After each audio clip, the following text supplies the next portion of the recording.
ಯಾವುದೇ ರೀತಿಯಾದಂತ ಗೊಂದಲ ಇಲ್ಲ. ನಮ್ಮೆಲ್ಲರ ಕೂಗು ಒಂದೇ, ಧರ್ಮ ಆಗ್ಬೇಕು, ಲಿಂಗಾಯತ ಒಂದು ಪ್ರತ್ಯೇಕ ಧರ್ಮ ಆಗ್ಬೇಕು ಸರ್ಕಾರದ ಅನ್ನುವಂಥದ್ದು ಪ್ರತಿನಿಧಿಗಳು ನಮ್ಮೆಲ್ಲರ ಒಂದು ಹಾಗೆ ಅಭಿಪ್ರಾಯ. ಪ್ರಭಾವಿ ಸಚಿವರುಗಳು ಆಗಿರೋದ್ರಿಂದ ಅವರ ಹೇಳಿಕೆಗಳನ್ನ ಕೋಟ್ ಮಾಡಿ ನಿಮಗೆ ಪ್ರಶ್ನೆ ಕೇಳ್ತಿದ್ದೀನಿ Veena madam. Before I let you go, MB ಪಾಟೀಲ್ರು ಹೇಳ್ತಾರೆ ಪ್ರತ್ಯೇಕವಾದ ಧರ್ಮ ಆಗಬೇಕು, ಆ ಪರವಾಗಿ ನಮ್ಮ ನಿಲುವು ಯಾವತ್ತೂ ಕೂಡ ಬದ್ಧವಾಗಿರುತ್ತೆ ಅಂತ ಹೇಳಿ.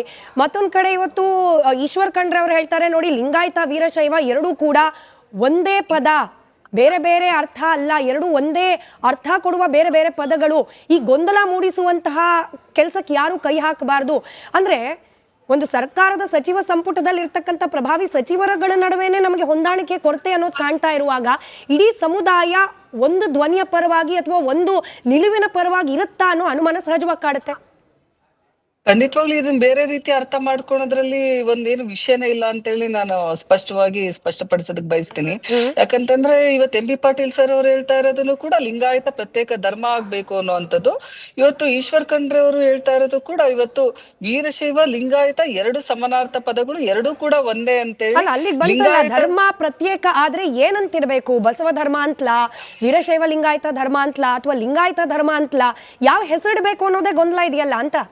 ಇದನ್ನ ನೋಡಿ ಸಮುದಾಯದವರೆಲ್ಲರೂ ಕೂಡಿ ಇವತ್ತು ಒಗ್ಗಟ್ಟಾಗಿ ಇದ್ರ ಬಗ್ಗೆ ಚರ್ಚೆಯನ್ನ ಮಾಡಿ, ಹಿರಿಯರಿದ್ದಾರೆ, ಸಾಕಷ್ಟು ಜನ ಅನುಭವಿಗಳಿದ್ದಾರೆ ನಮ್ಮ ಸಮುದಾಯದಲ್ಲಿ, ಇವತ್ತು ಸಾಕಷ್ಟು ಜನ ಮಂತ್ರಿಗಳಿದ್ದಾರೆ ನಮ್ಮ ಸಮುದಾಯದವರು, ಎಲ್ಲರೂ ಕುತ್ಕೊಂಡು ವಿಚಾರ ಮಾಡಿ ಕೊನೆಗೆ ಒಂದು ಅಂತಿಮ ತೀರ್ಮಾನಕ್ಕೆ ಬರ್ತಾರೆ. ಇದೇ ಒಂದು ಅಂತಿಮ ಜೊತೆಯಲ್ಲಿ ಹಿರಿಯ ಪತ್ರಕರ್ತರಾದ ರವೀಂದ್ರ ರೇಷ್ಮೆ ಸರ್ ಇದ್ದಾರೆ. ಮೋಹನ್ ವಿಶ್ವ ಅವರೇ, ಒಂದು 2 ನಿಮಿಷದ ಸಹನೆ ಸಹಕಾರ ನಮ್ಮ ಜೊತೆಯಲ್ಲಿ. ಅವ್ರು ನಾನು ಕ್ವಿಕ್ ರಿಯಾಕ್ಷನ್ ತಗೊಂಡ್ ಬರ್ತೀನಿ. ಈ ಒಗ್ಗಟ್ಟು, ಸಮುದಾಯದ ಹಿರಿಯರೆಲ್ಲರೂ, ಮುಖಂಡರೆಲ್ಲರೂ, ಮಠಾಧೀಶರು ಎಲ್ಲರೂ ಸೇರಿ ಒಗ್ಗಟ್ಟಿನ ನಿರ್ಣಯ ಎಲ್ಲಿ ಕಾಣ್ತಿದೆ ಸರ್? ಹುಬ್ಬಳ್ಳಿ ಸಮಾವೇಶದ ಬಗ್ಗೆ ಬೆಂಗಳೂರು ಸಮಾವೇಶದ ಜನ ಮಾತಾಡ್ತಾರೆ, ಬೆಂಗಳೂರು ಸಮಾವೇಶ ಸರಿ ಇಲ್ಲ ಅಂತ ಹೇಳಿ ಇಲ್ಲಿದ್ದ ಕೆಲವರು ಅಪಸ್ವರ ಎಬ್ಬಿಸ್ತಿದ್ದಾರೆ. ಸೊ ಈ ಒಗ್ಗಟ್ಟಿನ ನಿರ್ಧಾರ ಅನ್ನೋದು ಅಷ್ಟು ಈಸಿ ಇದೆಯಾ ಅಂತ ನೋಡಿ. LG ಹಾವನೂರು ವರದಿ ಆಗಲಿ, ವೆಂಕಟಸ್ವಾಮಿ ವರದಿ ಆಗಲಿ, ಚಿನ್ನಪ್ಪರೆಡ್ಡಿ ವರದಿ ಆಗಲಿ, ಅವು ಎಲ್ಲ ವರದಿಗಳು ಒಂದು ಮಾತು ಸ್ಪಷ್ಟವಾಗಿ ಹೇಳಿದರು. ಲಿಂಗಾಯತ ಅನ್ನೋದು ಒಂದು ಜಾತಿ ಅಲ್ಲ, ಅದನ್ನು ಹತ್ತಾರು ಜಾತಿಗಳ ಒಂದು ಸಮುಚ್ಚಯ ಅಂತ ಅಂದ್ಬಿಟ್ಟು. ಯಾರು ಪಾರಂಪರಿಕ ಕುಲಕಸುಗಳನ್ನು ಮಾಡ್ತಾಯಿದ್ರು ಅವರೆಲ್ಲ ಒಂದು ಕಾಲಘಟ್ಟದಲ್ಲಿ ಲಿಂಗ ದೀಕ್ಷೆ ಪಡ್ಕೊಂಡ್ಬಿಟ್ಟು ಲಿಂಗಾಯತರಾಗಿರೋದ್ರಿಂದ it's an assemblage of several caste and sub caste ಅಂತ ಹೇಳಿದ್ದಾರೆ. ಆಮೇಲೆ ಇವತ್ತು ಪ್ರತ್ಯೇಕತಾವಾದಕ್ಕೆ ಅಂಥ ತುರ್ತು ಅಗತ್ಯ ಏನು ಬಂದ್ಬಿಡ್ತು? ಹಿಂದೂ ಧರ್ಮದವ್ರು ಏನಾದರೂ ನಮ್ಮ ಮೇಲೆ ಅತ್ಯಾಚಾರ ಮಾಡಿದಾರಾ? ಹಿಂದೂ ಧರ್ಮದಲ್ಲಿರೋ ನಮ್ಮ ದೇಶ ಬಾಂಧವರಾಗಲಿ, ನಮ್ಮ ರಾಜ್ಯದಲ್ಲಿರೋ ಇತರ ಕನ್ನಡಿಗರಾಗಲಿ ನೋಡಿ, ಇವತ್ತು ನನಗೆ ಗಾಬರಿ ಆಗ್ತಾ ಇದೆ. ಅಕಸ್ಮಾತ್ 1956 ನವೆಂಬರ್ 1 ಭಾಷಾವಾರು ಪ್ರಾಂತ್ಯ ರಚನೆ ಆಗದೆ ಹೋಗಿದ್ರೆ ಜಾತಿವಾರು ಪ್ರಾಂತ್ಯಗಳಾಗಿಬಿಟ್ಟು ಸಿಡಿದೋಗ್ಬಿಡ್ತಾ ಇತ್ತು ಕರ್ನಾಟಕ. ಅವತ್ತು ಭಾಷೆಯನ್ನು ಒಂದು ಜಾತ್ಯತೀತ ಮಾನದಂಡವಾಗಿ ಇಟ್ಕೊಂಡ್ಬಿಟ್ಟು ಇಡೀ ದೇಶದವನ್ನು ಆಡಳಿತಾತ್ಮಕ ಘಟಕಗಳನ್ನು ರಚಿಸಿದ್ರಿಂದ ಒಂದು ಕರ್ನಾಟಕವನ್ನು ಸೃಷ್ಟಿ ಆಯಿತು. ಆ ಏಕೀಕರಣದ ಹೋರಾಟದಲ್ಲಿ ಕೂಡ ಲಿಂಗಾಯತರು ಮುಂದೆ ಇದ್ದವರು ಇವತ್ತು ಯಾಕೆ ಪ್ರತ್ಯೇಕತಾವಾದಕ್ಕೆ ಜೋತು ಬಿಡ್ತಾ ಇದ್ದಾರೆ? ನಮ್ಮ ಧರ್ಮಗುರುಗಳಿಗೂ ಕೇಳ್ತಾನೆ, ನಮ್ಮ ರಾಜಕಾರಣಿಗಳು ಕೇಳ್ತಾನೆ, ನೀವು ಯಾವತ್ತು ಯೂನಿಟಿ ಆ್ಯಂಡ್ ಇಂಟಿಗ್ರಿಟಿ, ನಿಮ್ಮ ಕಾಂಗ್ರೆಸ್ ಪಕ್ಷದ ಇಂದಿರಾ ಗಾಂಧಿಯವರು, ರಾಜೀವ್ ಗಾಂಧಿಯವರು ಯೂನಿಟಿ ಆ್ಯಂಡ್ ಇಂಟಿಗ್ರಿಟಿ ಅನ್ನೋ ಮಂತ್ರ ಪಠಿಸ್ತಾ ಅವ್ರು ಪಾಪ ಬಲಿಯಾಗ್ಬಿಟ್ರು, ದೇಶಕ್ಕಾಗಿ ಬಲಿದಾನ ಮಾಡಿದರು. ಇವತ್ತು ಮತ್ತೆ ಪ್ರತ್ಯೇಕತಾವಾದವನ್ನು ಯಾಕೆ ನೀವು ಬೆಂಬಲಿಸ್ತಾ ಇದ್ದೀರಿ, ಅನುಮೋದಿಸ್ತಾ ಇದ್ದೀರಿ? ಸ್ವಲ್ಪ ಆತ್ಮವಿಮರ್ಶೆ ಮಾಡ್ಕೊಳ್ಳಿ. ಯಾಕೆ ಪ್ರತ್ಯೇಕವಾಗಬೇಕು? ನಾವು ಪ್ರತ್ಯೇಕವಾಗಿಬಿಟ್ರೆ ದಲಿತರು ಮತ್ತು ಹಿಂದುಳಿದವರ ಮೇಲಿರೋ ನಮ್ಮ ಸಾಮಾಜಿಕ ಜವಾಬ್ದಾರಿಯಿಂದ ಪಲಾಯನ ಮಾಡ್ದಂಗೆ ಆಗುತ್ತೆ. ಪ್ರತ್ಯೇಕತಾವಾದ ಅನ್ನೋದು ಪಲಾಯನ. ನಾನು ಸಿದ್ದರಾಮಯ್ಯನವ್ರನ್ನ ದೂಷಿಸ್ತಾ ಇಲ್ಲ, ನಾವೇ ಹೋಗ್ಬಿಟ್ಟು ಸಿದ್ದರಾಮಯ್ಯನವ್ರನ್ನ ಕೂರಿಸ್ಕೊಂಡ್ಬಿಟ್ಟು ಅವ್ರು ವಿಭೂತಿ ಹಚ್ಚಿಬಿಟ್ಟು ನಮ್ಮ ಪ್ರತ್ಯೇಕ ಧರ್ಮದ ಇದು ಕೊಡಿಸಿ, ಮಾನ್ಯತೆ ಕೊಡಿಸಿ ಅಂತ ಕೇಳ್ತಾ ಇದೀವಲ್ಲ, ಯಾವ ಸ್ಥಿತಿಗೆ ಬಂದ್ಬಿಟ್ವಿ? ನಾವು ಯಾವತ್ತೂ ಐಕ್ಯತೆ, ಭಾವೈಕ್ಯತೆ ಪರವಾಗಿರ್ಬೇಕಾಗಿತ್ತು ಹೊರತು ಪ್ರತ್ಯೇಕತಾವಾದ ಅದು ಮೊಹಮ್ಮದ್ ಅಲಿ ಜಿನ್ನಾ ಸಿದ್ಧಾಂತ. ದೇಶಕ್ಕೆ ಎಷ್ಟು ಗಂಡಾಂತರ ಬಂದಿದೆ, ಅದರಿಂದ ಎಂಥ ಸಾವು ನೋವುಗಳನ್ನ ಅನುಭವಿಸಿದೆ ದೇಶ. ಇವತ್ತಿಗೂ ಕೂಡ ಯುದ್ಧ ನಡೆದೇ ಇದೆ ಆ ಪರಂಪರೆ. ಮತ್ತೆ ಹೊಸ ಸಾಮಾಜಿಕ ಸಂಘರ್ಷವನ್ನು ಹುಟ್ಟಾಕೋದು ಜಾತಿ ಗಣತಿ ಉದ್ದೇಶ ಹಾಕೂಡ್ದು. ಜಾತಿ ಗಣತಿ ಉದ್ದೇಶ ಜಾತಿ ಸಮನ್ವಯತೆ ತರಬೇಕು, ಹಿಂದುಳಿದ ಜಾತಿಗಳ ನಡುವೆ ಸಮುದಾಯದ ಒತ್ತಾಸೆ, ಸಮುದಾಯದ ಒಲವು ಅನ್ನೋದಕ್ಕಿಂತ ರಾಜಕೀಯ ಕಾರಣಗಳೇ ಇಲ್ಲಿ ಹೆಚ್ಚಾಗಿ ಕಾಣ್ತಿದ್ಯಾ ಅಂತ ಹೇಳಿ ಮೋಹನ್ ವಿಶ್ವ ಅವರು, ವಿಜಯೇಂದ್ರ ಅವರು ಇವತ್ತು ಈ ವಿಚಾರಕ್ಕೆ ಸಂಬಂಧಪಟ್ಟಂತೆ ರಿಯಾಕ್ಟ್ ಮಾಡ್ತಾ ಹೇಳ್ತಾರೆ, ಸಮುದಾಯಗಳನ್ನ ಒಡೆಯೋ ಹುನ್ನಾರ, ಅದರಲ್ಲೂ ಆತುರಾತುರವಾಗಿ ಸಮೀಕ್ಷೆಯನ್ನ ಮಾಡ್ತಿರೋ ಸಿದ್ದರಾಮಯ್ಯನವರಿಗೆ ಮೂಲ ಉದ್ದೇಶ ಇರೋದೇ ಸಮುದಾಯಗಳನ್ನ ಒಡೆಯೋದು. ಹೀಗೊಂದು ಸ್ಟೇಟ್ಮೆಂಟ್ ಅನ್ನ ಒಂದು ಪೊಲಿಟಿಕಲ್ ಪಾರ್ಟಿಯ ರಾಜ್ಯಾಧ್ಯಕ್ಷರು ಕೊಡ್ತಾರೆ ಅಂತಂದ್ರೆ ಅದರ ಪರಿಣಾಮಗಳು ಕೂಡ, ಕೊಡ್ತಾ ಇರುವ ಸಂದೇಶ ಕೂಡ ಬಹಳ ಗಂಭೀರವಾಗಿದೆ. ಅಲ್ಲ, ಖಂಡಿತವಾಗ್ಲೂ ಸ್ಮಿತಾ, ಈಗ ನೀವು ನೋಡಿ, ನೀವು ಸಂವಿಧಾನದಲ್ಲಿ ಲಿಸ್ಟ್ ಆಗಿರೋವಂಥ, ಅಥವಾ ಲಿಸ್ಟ್ ಅನ್ನೋದಕ್ಕಿಂತ ಸಂವಿಧಾನದಲ್ಲಿ ಕೆಲವು ಕಡೆ ಬರೋವಂಥ ಒಂದು ರಿಲಿಜಿಯನ್ಗಳಿದೆಯಲ್ಲ, ಧರ್ಮಗಳು, ಆ ಧರ್ಮಗಳನ್ನಷ್ಟೇ ನೀವು ಇಲ್ಲಿ ಹೇಳಬೇಕು. ಪ್ರತಿಯೊಂದು ಕ್ಯಾಸ್ಟಲ್ಲೂ ಅಷ್ಟೇ. ಅಲ್ಲಿರೋದು ಯಾವುದು? Hindu, Muslim, Christian, Sikh, Buddha, Jainism, ಆಯ್ತಲ್ಲ. ಅದರಲ್ಲೂ ಆರ್ಟಿಕಲ್ 25 ಎಕ್ಸ್ಪ್ಲನೇಷನ್ ಕ್ಲಿಯರ್ ಕಟ್ ಆಗಿ ಹೇಳ್ತಾರೆ, ಈ ಜೈನಿಸಮ್ ಆಗ್ಬೋದು ಅಥವಾ ಸಿಕ್ಕಿಸಮ್ ಆಗ್ಬೋದು should be read as Hindus ಅಂತಾನೆ ಹೇಳ್ತಾರೆ. ಅದಾದ್ಮೇಲೆ 2005 ಒಂದು ಸುಪ್ರೀಂ ಕೋರ್ಟ್ ಜಡ್ಜ್ಮೆಂಟ್ ಅಲ್ಲಿ ಜೈನಿಸಂನ ಸಪರೇಟ್ ಆಗಿ ಒಂದು ಆಚರಣೆಗಳ ಬಗ್ಗೆ ಬಂದಿರೋ ವಿಚಾರ ಬಿಟ್ರೆ ನಿಮಗೆ ಸಂವಿಧಾನದಲ್ಲಿ ಈ 5-6 ಧರ್ಮಗಳಿರೋದನ್ನ ಮಾತ್ರ ಇವರು ಅಷ್ಟೇ ಆಪ್ ಬೇಸ್ಡ್ ಮಾಡ್ತಿದ್ದಾರೆ ಗೊತ್ತಾ. ಇವರು ಆಪ್ ನಲ್ಲಿ ನೀವು ರಿಲಿಜನ್ ಡ್ರಾಪ್ ಡೌನ್ ಅಂತ ಮಾಡಿದಾಗ ನೀವು ಅಲ್ಲಿ ಏನಾದ್ರೂ ಅಪ್ಪಿತಪ್ಪಿ ನೀವು ಸಂವಿಧಾನದಲ್ಲಿ ಇಲ್ದಿರುವಂತ ಒಂದು ಧರ್ಮವನ್ನ ಸೇರಿಸಿದ್ರೆ ಅದೇ ಅನ್ಕಾನ್ಸ್ಟಿಟ್ಯೂಷನಲ್ ಆಗುತ್ತೆ ನಿಮ್ಗೆ.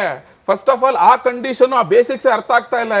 ಇಲ್ಲಿ ಆನ್ಲೈನ್ ಡಿಜಿಟಲ್ ಸರ್ವೆ ಆಗ್ತಾ ಇರೋದಲ್ಲಿ ಮ್ಯಾನ್ಯಲ್ ಆಗಿ ಎಲ್ಲ ಬರ್ಸೋದಲ್ಲ. ಅಲ್ಲಿ ಏನ್ ಡ್ರಾಪ್ ಡೌನ್ ಮಾಡ್ತೀರಾಗಾದ್ರೆ ನೀವು ಆಗ ನಿಮ್ ಸರ್ವೆನೇ ಹೋಯ್ತಲ್ಲ ಹಾಗಾದ್ರೆ ಟೋಟಲ್ ಅನ್ಕಾನ್ಸ್ಟಿಟ್ಯೂಷನಲ್. ಸೊ ನಿಮಗೆ ಸಂವಿಧಾನದಲ್ಲಿ ಇರುವಂತದನ್ನ ಮಾತ್ರ ನೀವು ಇಲ್ಲಿ ಹಾಕ್ಲಿಕ್ಕೆ ಆಗೋದು ಫಸ್ಟ್ ಪಾಯಿಂಟ್. ಎರಡನೇ ಪಾಯಿಂಟ್, ನಮ್ಮ ರಾಜ್ಯಾಧ್ಯಕ್ಷರಾದ ವಿಜೇಂದ್ರ ಅವರು ಹೇಳ್ದಂಗೆ ನೀವು ನೋಡಿ, ಸಿದ್ದರಾಮಯ್ಯನವರು ಬಾಯಲ್ಲೇ ಆಡೋದು ಬಸವಣ್ಣನ ವಚನಗಳು, ಕನಕದಾಸರ ವಚನಗಳು, ಕುಲ ಕುಲ ಕುಲವೆಂದು ಒಡೆದಾಡದಿರಿ, ಕುಲದ ನೆಲೆವೇಂದ್ರೆ ನೀವೇಂದ್ರೆ ಬಲ್ಲಿರ ಅಂತ ಕನಕದಾಸರು ಹೇಳಿದ್ರು ಅಂತ ಹೇಳ್ತಾರೆ. ವೆರಾಸ್ ಆಚೆಗಡೆ ಬಂದ್ಬಿಟ್ಟು ಮತ್ತದೇ ಆ ಜಾತಿ ಈ ಜಾತಿ ಹೊಸ ಜಾತಿ ಪಕ್ಕದಲ್ಲಿ ಕ್ರಿಶ್ಚಿಯನ್ ಸೇರ್ಸೋದಂತೆ, ಮುಸ್ಲಿಂ ಸೇರ್ಸೋದಂತೆ, ಮತಾಂತರ ಆಗಿರೋನ ಮಾಡೋದಂತೆ, ಈ ರೀತಿಯಾಗಿ ಜಾತಿಗಳನ್ನ ಒಡೆಯುವಂತ ಕೆಲಸ ಮಾಡ್ಕೊಂಡು ಬರ್ತಾರೆ. ಸೊ ಬಾಯಲ್ಲಿ ಆಡೋದೊಂದು, ನಡೆ ಇನ್ನೊಂದು. ಮತ್ತೆ ಇನ್ನೊಂದು, ಇವ್ರು ಇಷ್ಟು ಆತುರವಾಗಿ ಮಾಡ್ತಿರೋದು ನೋಡಿದ್ರೆ ಇವ್ರದೇ ಪಕ್ಷದವ್ರು ಹೇಳ್ತಿರುವಂತ ಒಂದು ನವೆಂಬರ್ ಕ್ರಾಂತಿ ಏನಾಗುತ್ತಲ್ಲ ನವೆಂಬರ್ ಕ್ರಾಂತಿನಲ್ಲಿ ಆಗ್ಬೋದು ಅಂತ ಹೇಳ್ತಾ ಇದಾರೆ ಗೊತ್ತಾ. ಅದಕ್ಕೂ ಈ ಆತುರವಾಗಿ ಒಂದು ಸಮೀಕ್ಷೆ ಮಾಡಿ ರಿಪೋರ್ಟ್ ತರಿಸ್ಕೊಳ್ಳೋದಕ್ಕೂ ಏನೋ ಒಂದು ಸಂಬಂಧ ಇದೆ ಅಂತ ಜನಗಳ ಮಧ್ಯೆ ಚರ್ಚೆ ಆಗ್ತಿದ್ಯಪ್ಪ. ಇದು ಪೊಲಿಟಿಕಲ್ ಪಾರ್ಟೀಸ್ ಅಲ್ಲಿ ಕಾಂಗ್ರೆಸ್ ಒಳಗಡೆ ಚರ್ಚೆ ಆಗ್ತಾ ಇದೆ. ಆತುರವಾಗಿ ತಂದ್ಬಿಟ್ರೆ ಏನ್ ಮಾಡೋದು ಅಂತ ಹೇಳಿ. ಮೇಡಮ್ ನೀವು ಆ ಕ್ವಶನ್ ತೆಗೆದು ನೋಡಿದ್ರೆ 60 ಕ್ವಶನ್ ಇದೆ. ಯಾರಾದ್ರೂ ಒಬ್ರು ನನ್ನ ಮುಂದೆ ಬಂದು ನಮ್ಮ ಮನೆಗೆ ಸಮೀಕ್ಷೆಗೆ ಅಂತ ಕುತ್ಕೊಂಡು 60 ಪ್ರಶ್ನೆಗಳಿಗೆ ನೀವು ಉತ್ತರ ಕೊಡ್ಬೇಕು ಅಂದ್ರು ಕಡಿಮೆ ಅಂದ್ರು 1.5 2 ತಾಸು ಬೇಕು. ನೀವು ಅಕ್ಕಪಕ್ಕದ ಮನೆ ಸರ್ವೆ ಮಾಡ್ತೀರಾ ಅಂದ್ರೂ ಒಂದು ದಿವಸದಲ್ಲಿ ನೀವು 5 6 ಮನೆ ಮಾಡಕ್ ಆಗೋದಿಲ್ಲ. ಅಂತದ್ರಲ್ಲಿ ನೀವು ಸೆಪ್ಟೆಂಬರ್ 22 ಅಕ್ಟೋಬರ್ 7 16 ದಿವಸದಲ್ಲಿ ನೀವು ಅದು ಹೆಂಗೆ ನೀವು 7.5 ಕೋಟಿ ಜನಗಳನ್ನ ತಪ್ತೀರಾ?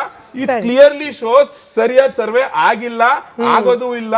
ಇವರ ಒಂದು ನವೆಂಬರ್ ಕ್ರಾಂತಿಗೆ ಲಿಂಕ್ ಮಾಡಿಕೊಂಡು ಇವ್ರು ಈ ಹಿಂದೆ ಕಾಂತರಾಜ್ ವರದಿನಲ್ಲಿ ಹೆಂಗೆ 150 ಕೋಟಿ ದಲಿತರ ಹಣ ತಂದು ಏನೋ ಮಾಡಿದ್ರೆ ಗೊತ್ತಾ, ಅದೇ ರೀತಿ ಇಲ್ಲಿ 400 ಕೋಟಿ ಹಣವನ್ನ ಒಂಥರ ಡಸ್ಟ್ಬಿನ್ ಹಾಕುವಂಗ್ ಮಾಡಿ ತೆರಿಗೆ ಹಣವನ್ನ ಹೇಳ್ಬಿಟ್ಟು ಇಷ್ಟ ಬಂದಂಗೆ ರಿಪೋರ್ಟ್ ತಗೊಳ್ಳುವಂತ ಮಾಡಿರುವಂತ ಒಂದು ದೊಡ್ಡ ಪ್ಲಾನ್ ಅಷ್ಟೇ ಇದು, ಮತ್ತಿನ್ನೇನು ಅಲ್ಲ. ಇದು ಜನಗಳ ಮಧ್ಯೆ ಚರ್ಚೆ ಆಗ್ತಿರೋ ಇದೇ ವಿಷಯ.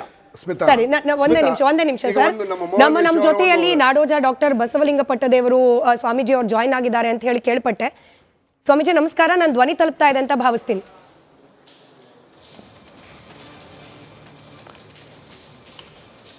ಶರಣಾರ್ಥಿ. ಲಿಂಗಾಯತ ಧರ್ಮದ ಬಗ್ಗೆ ಅಥವಾ ಪ್ರತ್ಯೇಕತೆ ಬಗ್ಗೆ ಅಥವಾ ತಮ್ಮ ಅಭಿಪ್ರಾಯಗಳ ಬಗ್ಗೆ ಪ್ರಶ್ನೆ ಕೇಳೋಷ್ಟು ದೊಡ್ಡವಳು ನಾನಲ್ಲ. ಆದ್ರೆ ಪತ್ರಕರ್ತೆಯಾಗಿ ನಿನ್ನೆಯ ಕಾರ್ಯಕ್ರಮ ಅಲ್ಲಿ ನೀವು ಕೊಟ್ಟ ಹೇಳಿಕೆ ಅದಾದ ನಂತರದಲ್ಲಿ ಆಗೋ ಚರ್ಚೆ ಸಲುವಾಗಿ ಒಂದೆರಡು ಪ್ರಶ್ನೆ ಕೇಳ್ತಾ ಇದ್ದೀನಿ. ನೀವು ಹೇಳ್ತೀರಿ ಸಿದ್ದರಾಮಯ್ಯನವರ ಎದೆ ಬಗ್ಗದ್ರೆ ಅಲ್ಲಿ ಬಸವ ತತ್ವಗಳು ಕಾಣೋಕ್ ಸಿಗುತ್ತೆ ಅಂತ ಹೇಳಿ. ಆದ್ರೆ ನಿಮ್ಮದೇ ಸಮುದಾಯವನ್ನ ಪ್ರತಿನಿಧಿಸುವ ಸಿದ್ದರಾಮಯ್ಯ ಸಂಪುಟದಲ್ಲಿರ್ತಕ್ಕಂಥ 2 ಸಚಿವರಲ್ಲೇನೆ ಭಿನ್ನ ಅಭಿಪ್ರಾಯಗಳು. ಒಬ್ರು ಹೇಳ್ತಾರೆ, ಸರ್ ನಾನು ಪ್ರಶ್ನೆ ಕೇಳ್ತಿರೋದು ಅವ್ರಿಗೆ, ಅವ್ರು ಉತ್ತರ ಕೊಟ್ಬಿಡ್ಲಿ. ಎಂ ಬಿ ಪಾಟೀಲ್ರ ಉತ್ತರಕ್ಕೂ ಹಾಗೆ ಈಶ್ವರ್ ಖಂಡ್ರೆ ಅವರ